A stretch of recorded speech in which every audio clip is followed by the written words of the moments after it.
Mjumbe wa kamati kuu wa Chama cha Demokrasia na Maendeleo, lakini pia ni kada wa chama hicho, Godbless Lema bwana, ameandika ujumbe mzito hapa kwenda kwa mwenyekiti wa chama hicho kwa maana ya Tundu Antipas Lissu.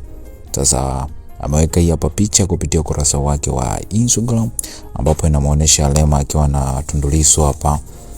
Kuna vitu ambavyo walikuwa wanabadilishana hapa mawazo tofauti tofauti, lakini amesindikiza na ujumbe mzito kweli kweli kwenda kwa Tundu Antipas Lissu. Tafahamu Tundu Lissu bado anakabiliwa na kesi ya uhaini, umeelewa vizuri, ambapo mpaka sasa yupo gerezani, unanielewa. So bado mahakama hajatoa ratiba rasmi ya uendeleaji wa usikilizwaji wa kesi yake ya uhaini ambayo inamkabili. Inawezekana ikaendelea mwaka 2026 kwa sababu inasemekana kwamba mahakama zimeenda likizo.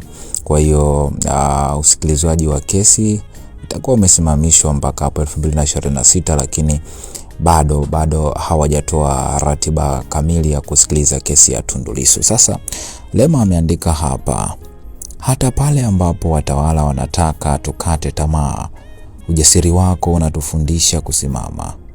Tuko pamoja sasa na siku zote. Hatuwezi kuona kila machozi yako, lakini tunaona ujasiri wako na jitihada zako. Huu ni wakati wa kushikamana na kuendelea kupigania haki. Hatufanyi hivi kwa ajili yetu hata kidogo, bali kwa ajili ya vizazi vya taifa hili. Ameandika jumbe hapo Lema, kama ambavyo watu wengi wamekuwa wakimuita Lema kwamba ni nabii na vitu kama hivyo, kwa sababu baadhi ya vitu vingi ambavyo amekuwa akivisema basi vinaenda kutokea. Utakumbuka hata sakata pia la Wenje ambaye alikuwa pia mwenyekiti wa Chadema katika kanda ya kanda ya Mwanza, kanda ya Mwanza, ukanda ule wa Mwanza, mikoa ile ya ukanda ule, kanda ya Ziwa, sinaelewa vizuri. So kanda ya Victoria inaitwa, by the way.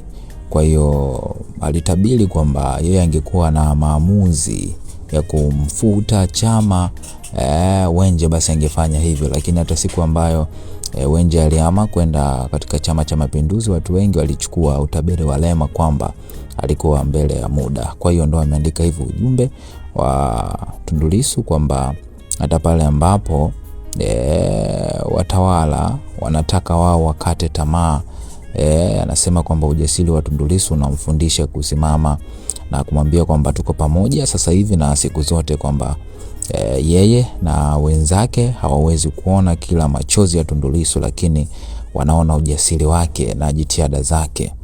Mwenelewa vizuri, na anaendelea kwa kusema kwamba huu ni wakati wa kushikamana na kuendelea kupigania haki. Mwisho kabisa anamaliza kwa kusema kwamba hawafanyi hivi kwa ajili yao wenyewe, bali kwa ajili ya vizazi vya taifa hili, kwa maana ya taifa la Tanzania. Wanasema Tundu Antipas Lissu, tumbo lililozaa hii sheria lizidi kubarikiwa. Watu aina ya Lissu hutokea mara moja kwa karne na anaweza asitokee kabisa. Mungu azidi kumlinda Tundu Antipas Lissu, yameandika hivyo. Huyu anasema yote kwa yote, asanteni kwa kuondoa Chadema kwenye mikono wa Dalali Mbowe. Okay, amezungumza hivyo, anasema Godbless Lema. Kwa hiyo ndio hivyo, kila mmoja ameandika hivyo kwa upande wake. Mtazamo wako nini kuhusiana na hiki ambacho Godbless Lema amekiandika hapa?